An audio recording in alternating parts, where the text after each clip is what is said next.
Je vais donc partager avec vous maintenant ce message de l'Écriture qui est la suite directe, comme je vous l'avais annoncé, de la semaine dernière où nous avons parlé donc des ministères, du rôle et du travail de l'exhortation.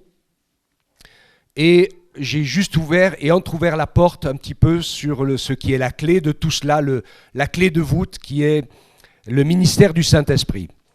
Et donc je voudrais qu'ensemble ce matin nous puissions nous arrêter sur cette réalité et comprendre du mieux possible comment Dieu fonctionne, ce qu'il attend de nous, comment il communique avec nous, comment il agit avec nous, comment il travaille au milieu de nous. Je voudrais commencer par un premier élément.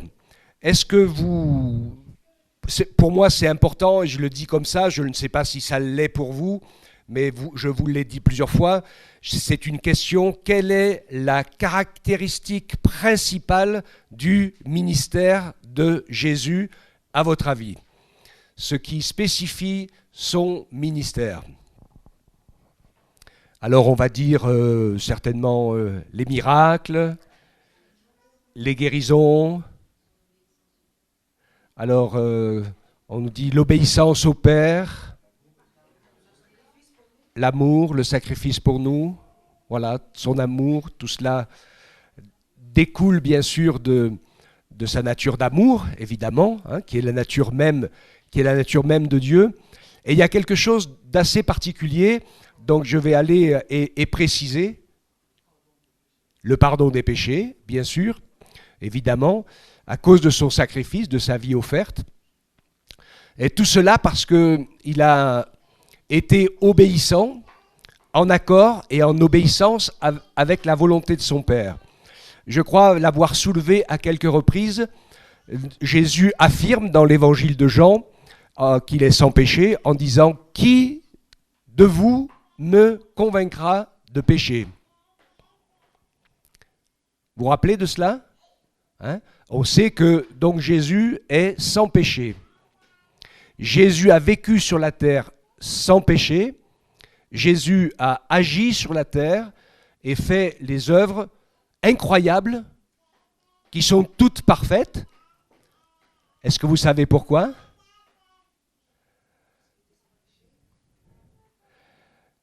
Parce qu'il s'est mis en position d'obéissance et de soumission, et parce qu'il était aux ordres de la personne du Saint-Esprit. Il n'a rien fait de lui-même. Il aurait pu faire des choses de lui-même. Mais il nous fait une démonstration incroyable. Le diable lui a proposé d'ailleurs de faire quelque chose de lui-même. Vous vous rappelez ? Dans la tentation au désert. Changer les pierres en pain. Et il pouvait le faire. Seulement s'il le faisait, eh bien il retrouvait instantanément sa nature de créateur puissant et divin, et il perdait son humanité. Et donc il ne pouvait plus mourir pour expier nos péchés. On était perdus. Donc je dis cela comme ça pour nous dire qu'on peut faire aussi parfois des choses qui sont pleines de bonnes choses. Mais je vais vous parler du ministère du Saint-Esprit et nous allons comprendre ensemble son importance, comment le Saint-Esprit fonctionne. Je vais vous parler surtout de l'exercice des dons spirituels et de voir comment le Seigneur nous entraîne à le servir. Nous savons tous que le Saint-Esprit est une personne. Dans la nature trinitaire de Dieu, chacun a sa place, bien qu'il n'y a pas de temps en Dieu et que tout fonctionne de manière instantanée. Mais on sait que le Père a la prédestination ou la prédominance de dessiner les plans de sa volonté, dans sa sagesse et dans son amour, et tout ce qui est dans son esprit et dans sa pensée à construire est instantanément vérifié par l'Esprit, car l'Esprit sonde tout, même les profondeurs de Dieu, et est immédiatement exprimé par Jésus, la parole, qui crée en quelque sorte les choses. Comme cette fameuse vallée de la résurrection, c'est très intéressant dans Ézéchiel quand vous lisez cette vallée remplie d'ossements.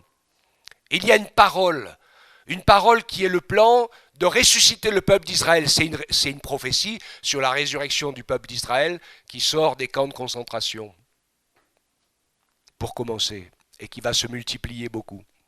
Et donc on voit qu'il y a un dessein, ressusciter ce peuple qu'on a essayé de détruire et de faire mourir. Et en même temps qu'il y a cette parole qui est donnée, eh bien on voit que tous les ossements se mettent à se rapprocher. Alors l'ordre c'est de Dieu, les ossements qui se rapprochent c'est la parole de Jésus qui exprime, tout se remet en place, les os se recollent, tout se rhabille, les nerfs, la peau, et puis qu'est-ce qui se passe? À un moment donné, il dit que l'esprit souffle sur ces corps sans vie et le peuple reprend vie. Alléluia. C'est extraordinaire ça. Hein? C'est ce que Dieu a commencé de faire pour son peuple, pour préparer son retour. C'est ce que Dieu a fait dans chacune de nos vies en réalité, parce que nous étions perdus, morts dans nos péchés, loin du Seigneur. Et il est venu nous prononcer une parole d'amour. Je vous aime, je vais vous sauver, je vais vous racheter, je veux que vous soyez mes enfants, car Dieu a tant aimé le monde. Et Jésus, son Fils, s'est donné, volontairement, en sacrifice et en devenant péché pour nous, pour que nous puissions être sauvés et rachetés. Et ces choses deviennent une réalité pour nous, parce que c'est très important ce que je veux dire tout de suite par rapport au ministère du Saint-Esprit. Il y a des gens qui sont croyants dans l'Évangile, mais plusieurs ne sont pas nés de nouveau. Ils croient juste à la vérité de l'histoire, mais il n'y a rien à faire. À un moment donné, il faut que l'Esprit souffle et qu'il nous emmène dans notre corps et dans notre cœur et dans notre âme le pardon de Dieu et la vie nouvelle du Seigneur. Jésus appelle cela la nouvelle naissance. Amen. C'est extraordinaire ce que Dieu peut faire. Je vais vous dire plein de bonnes choses. Ça m'a fait tellement du bien quand j'ai préparé ce message. Donc pour faire son œuvre en tant qu'homme, Jésus s'est soumis et s'est mis sous l'autorité, la direction et la personne du Saint-Esprit. Et rappelons-nous ensemble, quand Jésus nous donne ses dernières directives, puisque ça ne s'arrête pas à sa mort, il est ressuscité, pour pouvoir témoigner de tous ceux qu'il a rencontrés et sauvés. Il leur a dit, mais attendez, allez à Jérusalem vous réunir, et attendez. Attendez que vous soyez revêtus de la puissance d'en haut. D'accord? Revêtus du Saint-Esprit. Nous allons voir combien c'est important de laisser le Saint-Esprit entrer en soi pour bouleverser notre vie et que la vie de Jésus et de Dieu bouleverse notre vie. Combien c'est important de pouvoir être rempli du Saint-Esprit pour que nous puissions avoir la paix, la joie, la force et compter sur Dieu pour produire le fruit de l'Esprit afin qu'il y ait un changement dans nos personnes et dans nos caractères. Ça s'appelle le fruit de l'Esprit. C'est indispensable. Et qu'ensuite, eh bien, nous puissions déborder du Saint-Esprit, que le bouchon saute, que nous soyons remplis et baptisés dans le Saint-Esprit, que nos bouches parlent dans des langues nouvelles, connues ou inconnues, par cette expérience-là, du fait que nous nous autorisons, nous laissons le Saint-Esprit nous traverser et sortir par notre bouche, non pas de manière incontrôlée, mais de manière à ce que ce n'est pas notre intelligence qui soit en action.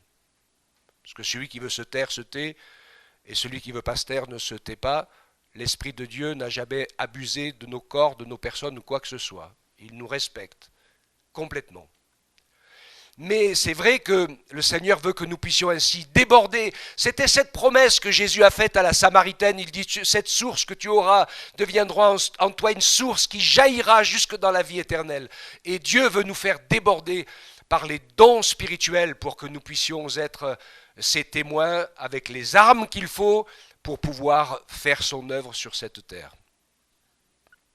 Plutôt, pour être plus clair dans ce que je vais vous exprimer, pour que nous donnions au Saint-Esprit un corps, pour qu'il fasse les œuvres qu'il a prévu de faire. Je voudrais dire ici, et je pense que c'est important, c'est une clé fondamentale. En fait,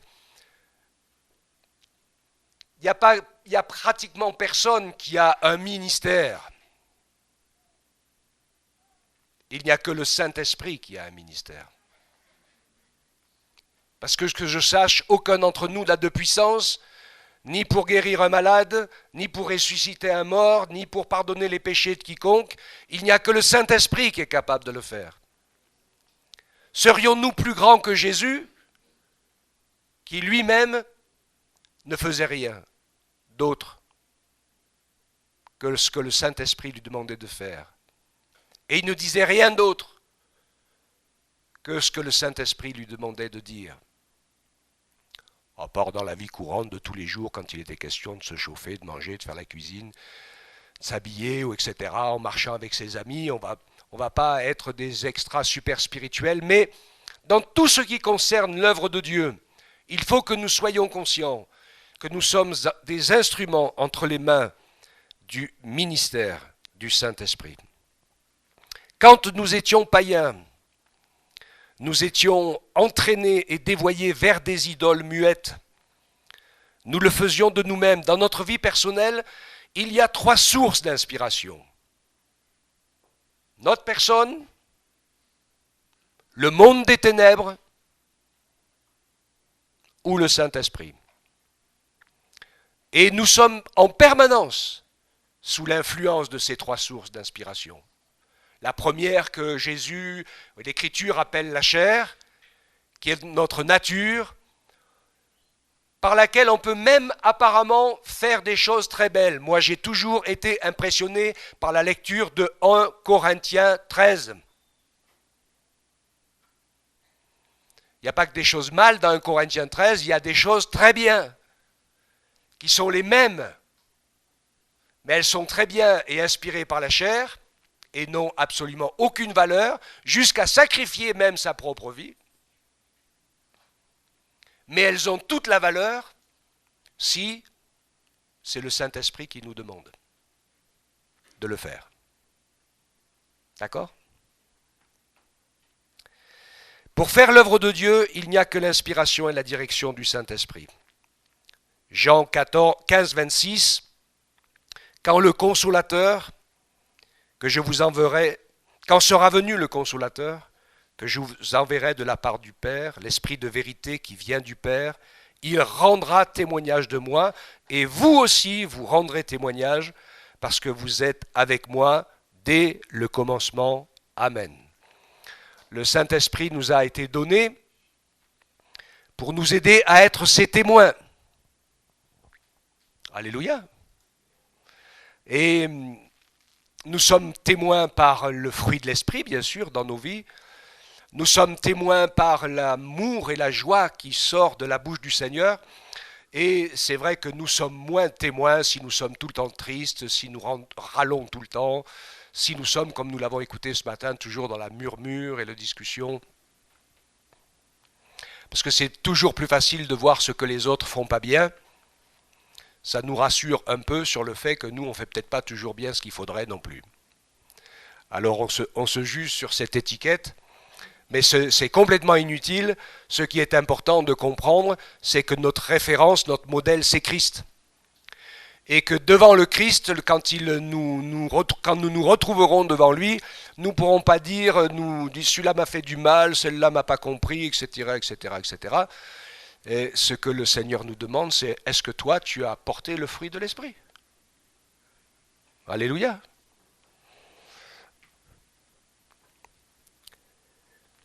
Pour faire l'œuvre de Dieu, c'est le Saint-Esprit qui nous enseigne les paroles de Jésus. L'Esprit Saint doit être à l'origine de tout acte de service pour Dieu. Alors je vous ai parlé, le ministère de l'Esprit Saint, acte 1, 4 à 5, comme il se trouvait avec eux, Jésus leur recommanda de ne pas s'éloigner de Jérusalem, mais d'attendre la promesse du Père dont, leur dit-il, vous m'avez entendu parler, car Jean a baptisé d'eau, mais vous, dans peu de jours, vous serez baptisés d'Esprit Saint. Donc personne ne doit aller ou commencer le service de Dieu sans avoir reçu la personne du Saint-Esprit en soi, ça c'est la conversion, mais se laisser inspirer afin que le Saint-Esprit puisse nous inspirer dans notre action et nous communiquer l'autorité et la puissance qui doit accompagner chacune de ces actions. Je voudrais dire quelque chose ce matin, je sais que C'est un peu comme ça. Mais c'est pas parce qu'on proclame qu'on a la puissance et l'autorité qu'on l'a vraiment. Alors c'est bien de le faire parce que ça nous encourage dans la foi.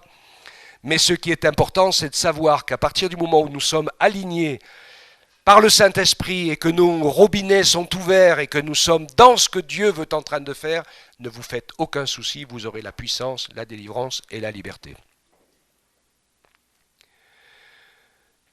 Nous avons besoin du discernement des esprits, nous avons besoin de tous les dons de l'esprit. On va en parler dans quelques instants. Donc on va lire ensemble 1 Corinthiens 12 qui nous parle de ce qui concerne les dons spirituels.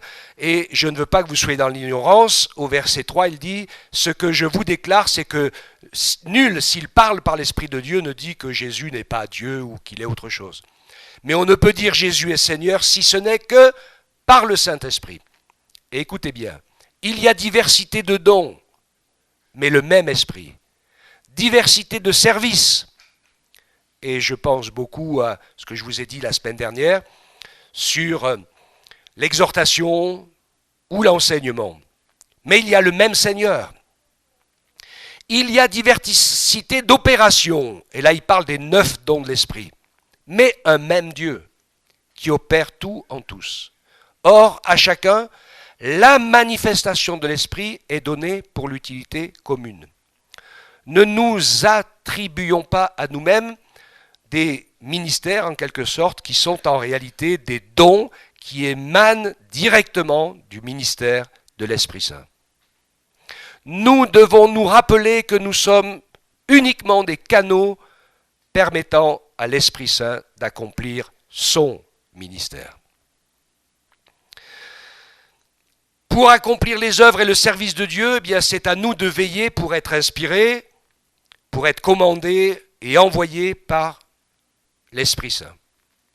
Aucune personne n'est le dépositaire permanent d'un ou de plusieurs dons de l'Esprit. Et je sais que longtemps il y a eu de la confusion là-dessus. Les uns disent, moi j'ai le don de guérison, moi j'ai le don de discernement, etc., etc. C'est pas biblique. Les dons, aussi nombreux soient-ils, appartiennent au Saint-Esprit qui les distribue à chacun comme il veut. Et regardez dans le Nouveau Testament, Pierre ou Étienne ou Philippe, les évangélistes, etc., ou les gens qui ont agi, ils ont exercé et le don de discernement, et les dons de puissance, et parfois la guérison, et parfois ils ont fermé la bouche à des esprits séducteurs. Donc ils ont utilisé dans la liste un des 9 dons, ou de prophétiser, ou d'exhorter, comme le faisait Silas, etc. Les uns ou les autres, nous ne sommes que des canaux, et tous les dons appartiennent au Saint-Esprit qui les distribue à chacun comme il veut. Je sais que par expérience, et c'est normal, quand le Saint-Esprit veut faire quelque chose, et que quelques personnes qui sont là ont eu l'habitude de le faire, c'est bien plus facile, parce que vous avez l'habitude. Vous êtes habitué à faire ce service, exprimer ce don, vous avez la foi dans ce service et dans ce don, vous le faites plus facilement, mais le Saint-Esprit, au travers de Paul, nous dit prier pour exercer tous les dons. Et lui, il donne une petite priorité à la prophétie. Moi, ça m'interpelle un peu, mais je crois que tous les dons, on en a besoin. Et que suivant ce que l'Esprit veut faire, alors il va nous utiliser. Un seul et même esprit, c'est toujours lui, le Saint-Esprit, qui opère et qui distribue à chacun en particulier comme il veut, quand il veut et selon le besoin. Et il va permettre que ce don soit exercé par la personne ou les personnes qui sont le mieux disposées et en phase avec sa pensée à ce moment-là. C'est la raison pour laquelle, eh bien, quelques-uns agissent un petit peu toujours dans les mêmes domaines. Mais regardez bien dans la Nouvelle Alliance, regardez bien tous les exemples. Et vous verrez que suivant les besoins, eh bien, le Saint-Esprit a fait une chose ou une autre chose au travers des uns et des autres. Et c'est important pour nous de fonctionner comme ça. Parce que si nous croyons que nous sommes les dispensataires, les dépositaires, et qu'à partir du moment où nous avons ce don, nous l'utilisons comme on veut, on va se tromper. On va s'égarer, on va se perdre. Je prends souvent l'exemple du de celui que l'on portait tous les jours devant la belle porte du temple pour qu'il reçoive l'aumône. Jésus n'est pas allé si souvent que ça dans le temple, mais il y est quand même allé très souvent.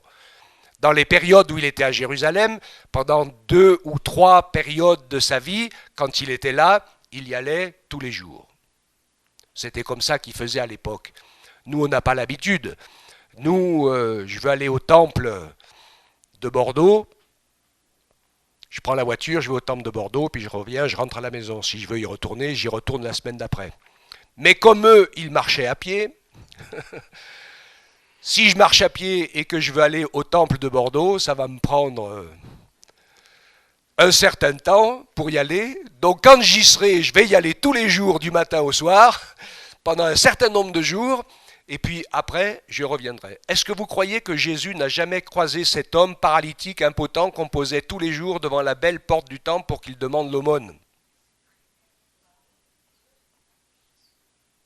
Et il ne s'est jamais occupé de lui. Parce que le Seigneur ne le lui a pas demandé. Et quand on est venu le chercher pour guérir Lazare avant qu'il meure,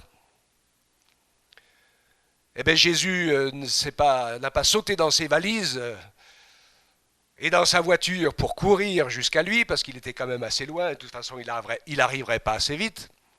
Il le savait, parce que l'Esprit Saint lui avait dit, de toute façon tu n'y seras pas assez tôt, et je veux prouver ma puissance en le ressuscitant des morts.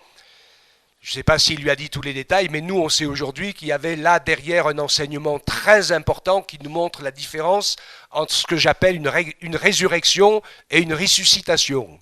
Excusez-moi le mot que j'ai peut-être inventé, je ne crois pas qu'il existe, mais c'est simplement que quelqu'un était mort et que le Seigneur l'a ramené à la vie. Mais il a fallu ouvrir la porte du tombeau, il a fallu le débobiner de toutes les bandelettes dans lesquelles il était, le rhabiller et le laisser revenir à une vie normale. Il a juste été guéri de ce moment où il était mort. Puis, comme tout le monde, quand il a été vieux, eh bien, il est mort. Il y en a donc quelques-uns qui sont morts 2 fois. Mais quand Jésus est ressuscité des morts, ce n'est pas la même chose. On le sait, hein. Son corps était glorifié, c'est les anges qui ont tous coué pour montrer qu'il n'était plus dedans.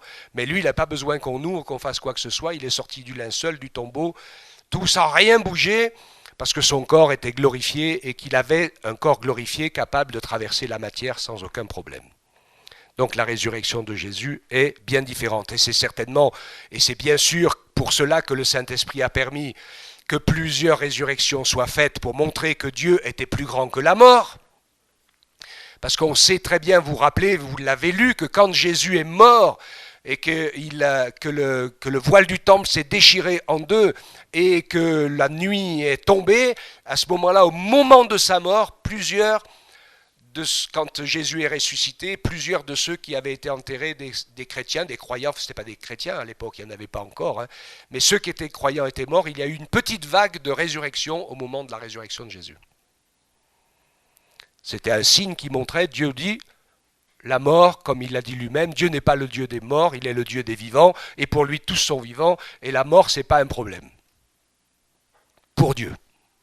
Puis, comme je vous dis, avec Lazare, il a démontré un certain nombre de choses qui faisaient la différence entre la résurrection de Jésus et les autres choses. Donc, nous avons des exemples. En effet, donc il nous est dit, à l'un est donné par l'Esprit une parole de sagesse. Donc une parole de sagesse, ce n'est pas une parole de la sagesse humaine. C'est une parole qui en même temps, la plupart du temps, vous verrez que de plusieurs dons spirituels sont pratiquement toujours liés.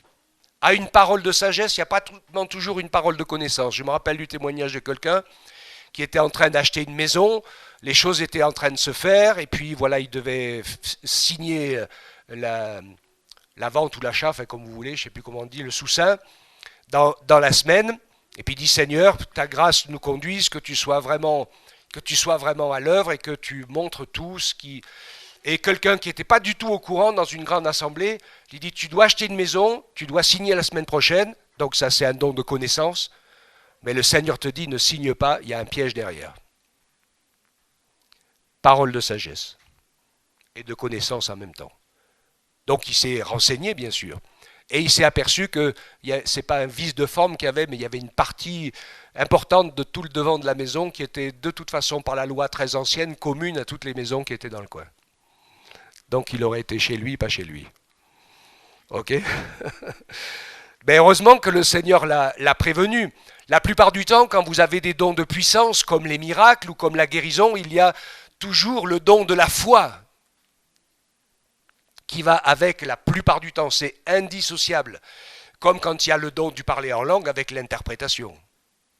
Parce que je vais vous faire la différence. Vous savez que le don surnaturel spirituel de la foi, c'est pas le même que la foi. En fait, dans la Bible, il y a 3 foi. Vous vous en rappelez, hein? Il y a la foi qui fait que je crois en Jésus et qu'il est mon sauveur et que je crois en Dieu, c'est-à-dire je crois de manière vraie, forte et totale la vérité divine, la vérité de la Bible, je crois vraiment au sens biblique du terme, hein, pas au sens religieux du terme, je le crois, je le vis. Il y a le deuxième domaine de la foi qui est le fruit de l'esprit, c'est-à-dire que je fais confiance à Dieu, même si tout s'écroule, même si on me dit que Dieu n'aime même pas, faites tout ce que vous voulez, toutes les choses que je peux traverser qui fait que je serai vraiment abattu, complètement découragé, le don de foi c'est fait et me fait dire Seigneur, je te fais confiance en toutes circonstances. Même si c'est défavorable, je sais que ta parole est la vérité et que ta promesse ne change pas. Ok ? Et puis la troisième, qui est le don spirituel de la foi, qui est de recevoir la conviction de pouvoir dire quelque chose qui est impossible. Eh bien, ça va se faire. Si c'est du domaine du miracle, comme la multiplication du pain ou marcher sur l'eau, des choses comme ça, tous ces domaines sont du domaine du miracle. Et puis il y a un autre domaine qui est celui de la guérison, donc c'est par rapport à des maladies. Vous voyez la différence hein, entre les miracles et les guérisons. C'est pour ça qu'il y a les deux. Et la foi va avec. Ensuite, il y a le don de prophétie, qui n'est pas le même que le ministère de prophète. D'accord ? Celui qui dans les 5 ministères a le ministère de prophète, c'est toute sa prédication, c'est ses visites, c'est sa personne, c'est ce qu'il a reçu de Dieu. Vous vous rappelez, je vous ai parlé des ministères contraints, et qui fait qu'il peut aussi encourager, instruire, parler de la nature de Dieu, des secrets qui sont dans le cœur de Dieu, de la volonté de Dieu, et des choses qu'on ne comprend pas dans la parole, etc. C'est vraiment le ministère de prophète. Le don spirituel de prophétie est de pouvoir avertir ou dire des choses comme par exemple les 4 filles de l'évangéliste Philippe, qui ont prophétisé à Paul en lui disant qu'il ne fallait pas aller à Jérusalem parce que l'Esprit Saint leur montrait qu'à Jérusalem, il allait souffrir, être arrêté, etc. et qu'il allait se passer quelque chose de catastrophique. Comme quoi, parfois, on a aussi des problèmes avec l'interprétation des dons. Quand Agabus, qui est prophète, il vient, lui, pour le même événement. Il va juste, lui, prophétiquement faire la démonstration de ce qui va arriver en disant, en montrant ses mains liées, etc. De la même manière, Paul va être lié à Jérusalem et amené il n'a pas dit jusqu'à Rome, mais à témoigner devant toutes les nations. Donc lui, il a prophétisé de ce qu'allaient faire les autres qui exerçaient le ministère prophétique, le don de prophétie. Il disait, n'y va pas, parce que l'Esprit leur disait que c'était grave et dangereux. Mais Paul lui dit, arrêtez de me briser le cœur. Je sais que le Seigneur est en train de m'avertir de ce qui m'attend, mais je sais qu'il faut que j'y aille. Et puis je sais que tant pis si je meurs, parce que le Saint-Esprit m'oblige à y aller. Lui, bien sûr, vous vous rappelez, il était contraint. Donc il y a le discernement des esprits, et là c'est important aussi.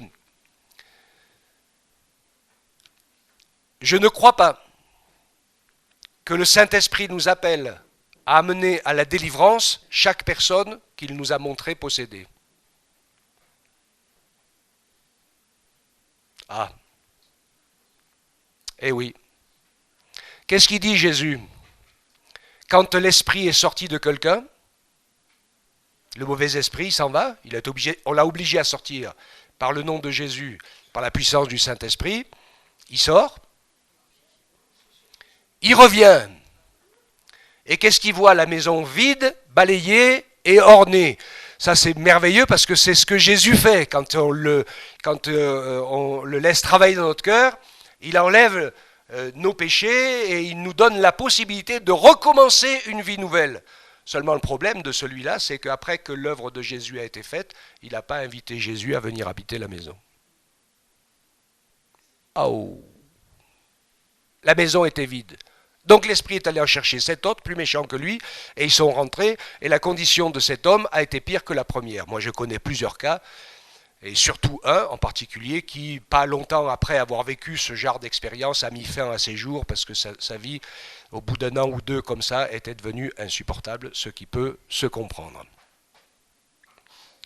Donc, il m'arrive régulièrement de voir des gens qu'on peut croiser ou dans certaines circonstances, etc., où ils ne sont pas tout seuls dans leur maison, mais si le Saint-Esprit ne nous dit pas de les faire sortir, alors on ne se met pas à la place du Saint-Esprit pour le faire s'il ne le veut pas, ou si ce n'est pas l'heure, ou si ce n'est pas le temps.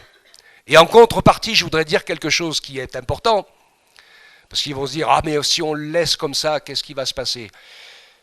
Quand Jésus est allé à Gadara, et qu'il s'est approché de cette contrée, il est arrivé à la rencontre d'un homme qui était possédé par eux, on dit une légion de démons. C'est eux qui ont dit ça, comme ils racontent toujours des mensonges de toute façon. Mais enfin, une chose est sûre, c'est qu'ils n'étaient pas tout seuls. Il n'y en avait pas qu'un. Et je vais vous dire quelque chose. Cet homme est venu, il était traîné par les esprits dans les tombeaux, il ne s'habillait pas, il se meurtrissait avec des pierres, donc il n'était vraiment pas maître de lui du tout. Aucun de tous les démons qui l'habitaient n'ont pu l'empêcher de venir au pied de Jésus et de se jeter à ses pieds pour être délivré. Aucun. Donc si quelqu'un n'a pas envie de se jeter au pied de Jésus pour être délivré, ce n'est pas la peine de le délivrer.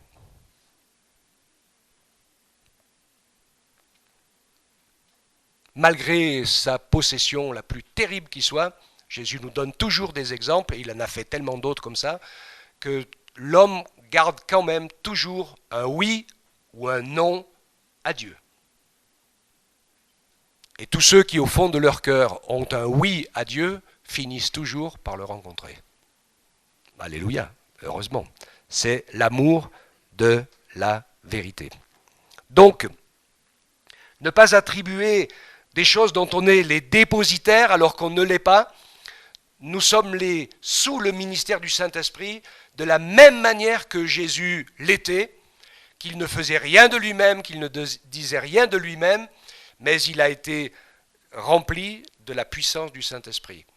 C'est très intéressant à remarquer d'ailleurs, parce que quand il a été baptisé, j'en profite pour en parler, vous regardez dans Matthieu 4,4 et autres, vous verrez que dès qu'il est sorti de l'eau après son baptême, que l'Esprit est descendu sur lui comme une colombe, il nous est dit qu'il a été conduit au désert.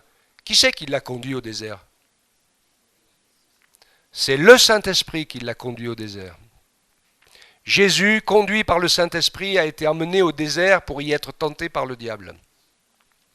Et quand il a été au désert, tenté par l'adversaire et qu'il a vécu, comme je vous l'ai expliqué, je me suis inversé à un moment donné, quand je vous ai parlé des trois tentations, la convoitise de la chair, la convoitise des yeux, l'orgueil de la vie, je n'ai pas pris le bon exemple au bon endroit, me semble-t-il. Ma femme qui voit tout, elle me l'a dit. À un moment donné, je me suis trompé. Et elle a raison. Mais vous pourrez le regarder de nouveau. Mais c'est les trois directions des tentations différentes, qui sont celle de la chair, celle des yeux et l'orgueil de la vie. Et donc Jésus a triomphé de toutes. C'est là que tout s'est joué. Et quand il sort du désert, on ne dit pas la même chose. On dit qu'il est revêtu de la puissance du Saint-Esprit. Parce que son moi est mort, c'est plus son moi qui bouge, qui agit, qui parle, mais c'est le Saint-Esprit qui agit en parfaite autonomie et liberté en lui. Amen. Et le Seigneur veut nous encourager à avoir cette même pensée, à aller dans le même sens. Les seules choses que nous avons à nous, et nous en avons tous, et nous l'avons reçu de Dieu, c'est nos talents. Dieu nous a donné des talents. Il y a besoin de tous les talents dans l'œuvre de Dieu. Il y a ceux qui ont des talents pour exercer la charité, pour donner la main aux pauvres, aux faibles. Il y en a qui ont des talents pour chanter ou pour jouer de la musique. Il y en a qui en ont pour exhorter avec la parole. Il y en a qui en ont pour faire des visites aux malades ou aux gens qui sont dans le besoin, etc. Il y a une multitude de talents. Et puis la liste est infinie. Il y en a qui sont des artistes. Il n'y a pas de souci avec ça. Mais tout ce que je sais, il y a des comptables pour les CA, hein, des gens qui dessinent des plans, des architectes pour bâtir des églises. Il y a tout. C'est illimité, les talents de Dieu. Mais une chose est sûre, c'est que ton talent doit se convertir. Parce que nous, les êtres humains, c'est toujours la même chose, c'est la chair. Ou on l'enterre, notre talent, en disant « je ne suis pas capable et je ne ferai jamais, je suis bon à rien ». Et ça, c'est pas vrai. Si Dieu t'a donné un talent, c'est que tu es capable. Nous avons tous des capacités. Ce qu'il faut, c'est vaincre notre timidité. Et avoir de l'humilité, parce qu'au début, quand on va commencer, ce ne sera pas parfait, et peut-être il y en a qui vont se moquer de nous, ou peut-être on va faire des erreurs, ou on va en rajouter. Je prendrai l'exemple du don que Corinne nous a donné ce matin. Je sais quelle est la pensée qu'elle a reçue dans son cœur, et ça pourrait être exprimé de cette manière. Vous êtes tous à côté de la plaque, vous n'y comprenez rien. Vous êtes des bons à rien parce que vous êtes tout le temps en train de médire et de raconter des histoires. J'en ai marre de vous, j'en peux plus. Est-ce que c'est ça que vous avez entendu? On a entendu que Dieu veut faire grâce, que Dieu veut nous encourager, que Dieu veut nous reconstruire, que le Seigneur veut nous aider à voir les choses différemment et à nous donner l'habitude, perdre l'habitude de voir toujours ce qui ne va pas chez les autres pour essayer plutôt de grandir, de s'encourager, de se soutenir. C'est ça qu'on a entendu. Mais quand on reçoit la pensée de l'Esprit, ça ne tourne pas rond parce qu'il murmure tout le temps. C'est pas plus loin que ça. Après, vous racontez le poème comme vous voulez. Et on peut couper des têtes ou les élever. Ok? Et donc nos talents, eh bien, ils ont besoin, et je le dis même par exemple aux musiciens ou aux chantres, ça se voit beaucoup. Pas ici, parce qu'il n'y a pas de problème, le Seigneur a bien travaillé dans les chœurs, mais on voit des fois dans les églises, il y a des jeunes, des gens, ils veulent chanter juste pour chanter, pour se faire voir. Mais ça arrivait ici aussi. Hein. Et j'ai dit une fois à quelqu'un, non, tu ne chanteras pas pour l'instant. Alors elle ne vient plus à l'église, elle ne fait plus rien du tout. Ah, peut-être qu'il y avait un problème entrevu. Parce que tu chantes ou que tu chantes pas, t'es chrétien ou t'es pas chrétien? Tu aimes Dieu ou tu aimes pas Dieu? Tu viens le louer, le célébrer, le servir, apporter ton offrande, etc. Si tu peux faire plus, fais plus. Il y a des gens qui disent « Oh là là, c'est terrible, dans mon église, je peux rien faire ». Mais mon frère, ma soeur, le monde entier est rempli de perdus devant toi. Hein. Ce que tu ne peux pas faire dedans, fais-le dehors. Et avec l'esprit de ramener les perdus dans ton église. Parce qu'ils ont besoin d'apprendre la vie de l'église. Il y a toujours le moyen de servir.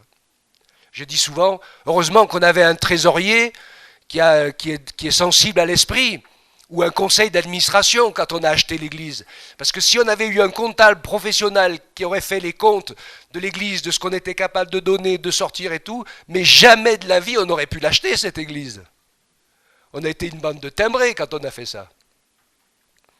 Ou d'inspirer, des fois c'est un peu pareil. Mais voyez la différence? Donc Dieu nous a donné des talents à tous.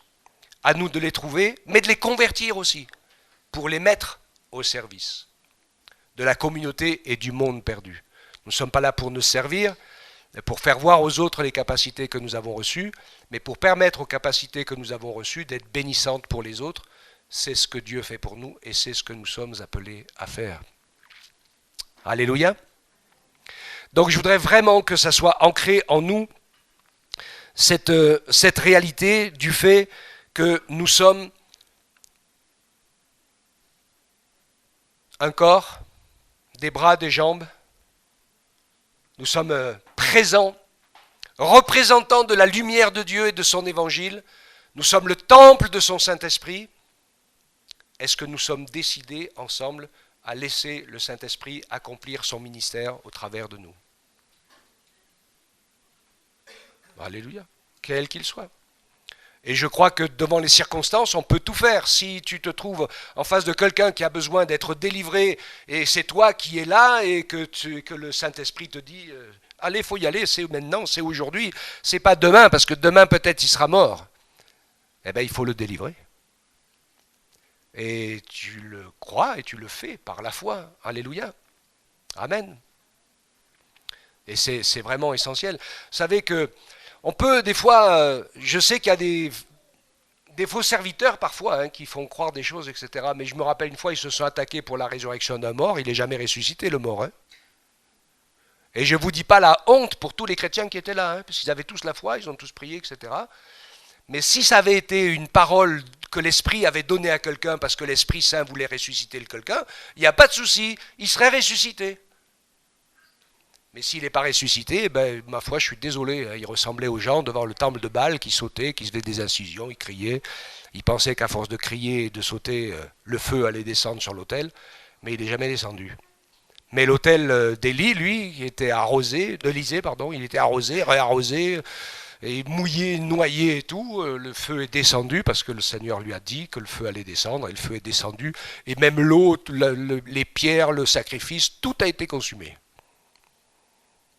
Alléluia. Nous sommes les instruments du ministère du Saint-Esprit. Et que le Seigneur trouve en nous beaucoup de foi et de clairvoyance. Et il y a beaucoup de choses à faire pour que des âmes soient sauvées.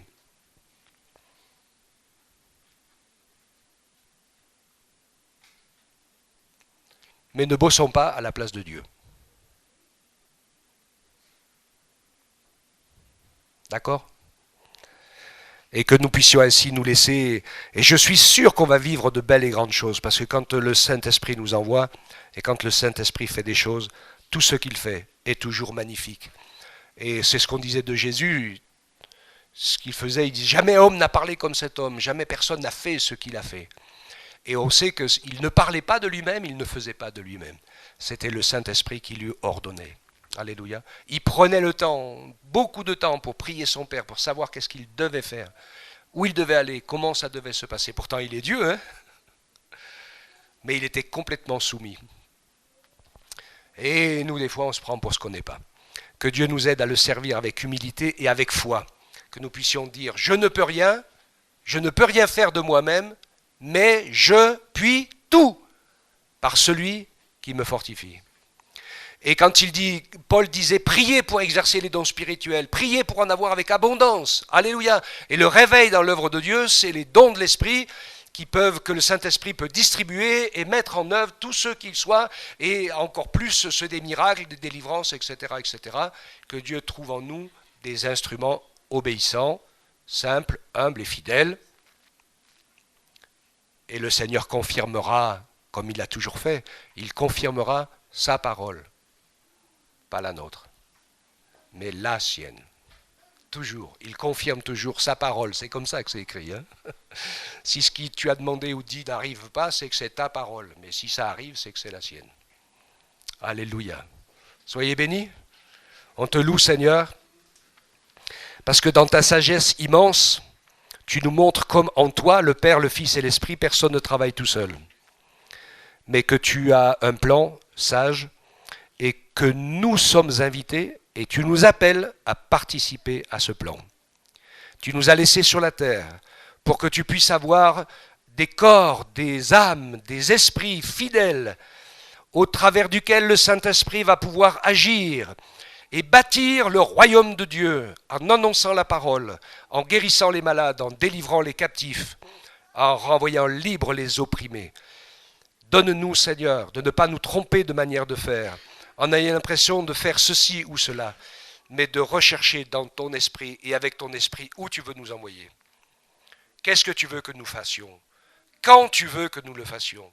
Et que quand tu fais passer quelqu'un ou quelque chose, quelques circonstances devant nous, et que quand ça passe devant nous, c'est la circonstance et le temps de Dieu, que nous ne soyons pas endormis, mais que nous puissions agir avec le Saint-Esprit pour délivrer les captifs, et pour amener au salut les âmes perdues, pour guérir les malades et délivrer les possédés qui ont un cœur prêt à se convertir.